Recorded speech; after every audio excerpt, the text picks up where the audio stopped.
നമസ്കാരം.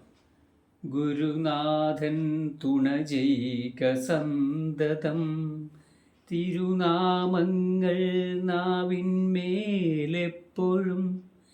പിരിയാതെയിരിക്കണം നമ്മുടെ നരജന്മം സഫലമാക്കിടുവാൻ.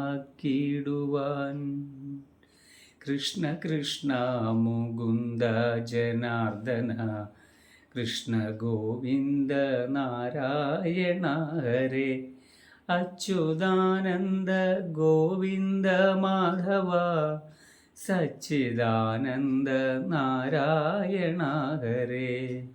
ഇന്നലെയോളം എന്തെന്നറിഞ്ഞില്ല, ഇനി നാളെയും എന്തെന്നറിയില്ല.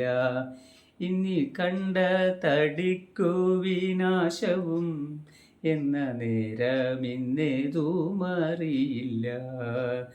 കൃഷ്ണ കൃഷ്ണ മുകുന്ദ ജനാർദ്ദന, കൃഷ്ണ ഗോവിന്ദ നാരായണ ഹരേ, അച്യുതാനന്ദ ഗോവിന്ദ മാധവ, സച്ചിദാനന്ദ നാരായണ ഹരേ. ഭഗവാന്റെ വിശേഷപ്പെട്ട നാമസങ്കീർത്തനങ്ങൾ പാടുവാനായിട്ടുള്ളൊരു ഭാഗ്യം, യോഗം എന്നുള്ളത് ഭഗവാന്റെ അനുഗ്രഹത്താൽ നമുക്ക് കിട്ടുന്ന ഒരു സംഗതിയാണ്. പുരാണത്തിൽ ശ്രീനാരദ മഹർഷിയെക്കുറിച്ച്, അദ്ദേഹത്തിൻ്റെ ഭാഗ്യത്തെക്കുറിച്ച് നമ്മൾ ചിന്തിച്ചിട്ടുണ്ടോ? നാരദ മഹർഷി എന്ന് പറയുമ്പോൾ ഇന്നത്തെ കാലത്ത് അദ്ദേഹത്തെ കുറിച്ച് പറയുമ്പോൾ ഇപ്പോൾ സമൂഹത്തിൽ എല്ലാവരെയും തമ്മിൽ തല്ലിക്കുന്ന ഒരാൾ ഉണ്ട്. അപ്പം അയാൾ വരുന്ന സമയത്ത് നമ്മളൊക്കെ പറയും, നാരദം വരുന്നുണ്ട് എന്ന്. ശരിക്കും നാരദ മഹർഷി എന്ന് വെച്ചാൽ എല്ലാവരെയും തമ്മിൽ തല്ലിക്കുന്ന ആളാണ് എന്നാണോ? അല്ല. ശരിക്കും പ്രഹ്ലാദനെ അല്ലെങ്കിൽ പ്രാചീന ബർഹിസിനെ, ഇത്തരത്തിലുള്ള മഹാത്മാക്കളെ ഭഗവത് അനുഗ്രഹത്തിലേക്ക് എത്തിച്ചത് ശ്രീനാരദ മഹർഷിയാണ്. ധ്രുവന് 5 വയസ്സ് മാത്രം പ്രായമുള്ള ആ ഉണ്ണിക്ക് ഭഗവാന്റെ ദർശനം സിദ്ധിച്ചത് നാരദ മഹർഷിയുടെ അനുഗ്രഹത്താലാണ്. അതായത് ഭഗവാനിലേക്ക് എത്തിക്കുന്ന ഒരാൾ, ഭക്തിയെ പ്രദാനം ചെയ്യിക്കുന്ന, അറിവിനെ പ്രദാനം ചെയ്യിക്കുന്ന ഒരാളാണ് ശ്രീനാരദ മഹർഷി. പുരാണത്തിലെ കഥാപാത്രങ്ങളെ പലരും കളിയാക്കുന്ന ഒരു കാലഘട്ടമാണ് ഹനുമാൻ സ്വാമി. ശരിക്കും ചില ആൾക്കാരൊക്കെ നിന്നെ കണ്ടാൽ ഹനുമാനെ പോലെയുണ്ട്. ശരിക്കും കളിയാക്കേണ്ട ഒരു വിഷയമാണ് ഹനുമാൻ എന്നുള്ളത്. രുദ്രാവതാരമാണ് ഹനുമാൻ, അല്ലേ? ആ ആഞ്ജനേയ സ്വാമിയെ പ്രസാദിപ്പിച്ചാൽ നമുക്ക് പല വിധത്തിലുള്ള ദുഃഖങ്ങളും തീരും എന്നുള്ളതാണ്, അല്ലേ? അപ്പോൾ കളിയാക്കപ്പെടേണ്ടതല്ല ഹിന്ദു ദൈവങ്ങൾ എന്ന് നമ്മൾ പ്രത്യേകം ഓർമ്മിപ്പിക്കുന്നു. നാരദ മഹർഷി, ആ നാരദ മഹർഷിയുടെ ഭാഗ്യം ലോകത്ത് മുഴുവൻ നാരായണ നാമം ജപിച്ചുകൊണ്ട് സഞ്ചരിക്കുക എന്നുള്ളതാണ്. അപ്പോൾ നമുക്കും ഭഗവാന്റെ അനുഗ്രഹം വേണം ലോകത്ത് മുഴുവൻ, അല്ലെങ്കിൽ ഈ ജന്മം കിട്ടിയിട്ട് ഒരു നിമിഷമെങ്കിലും നാമം ജപിക്കുക എന്നുള്ളതാണ്.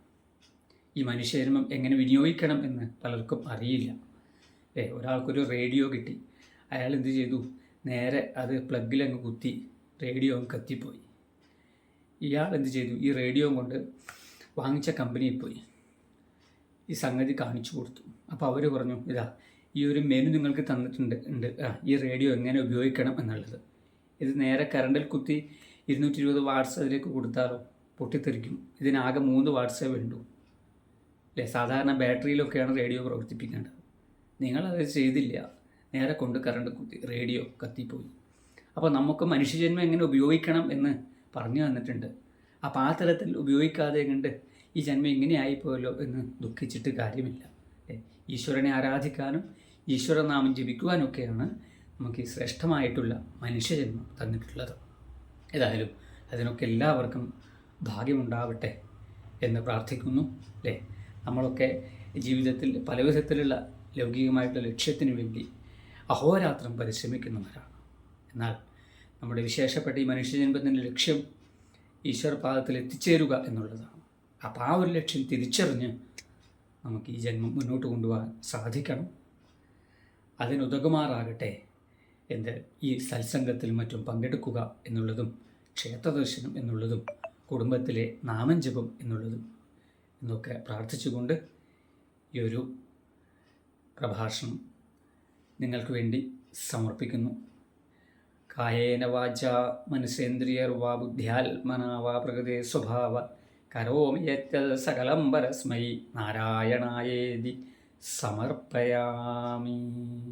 ലോകാ സമസ്താ സുഖിനോ ഭവന്തു, ലോകാ സമസ്താ സുഖിനോ ഭവന്തു, ലോകാ സമസ്താ സുഖിനോ ഭവന്തു.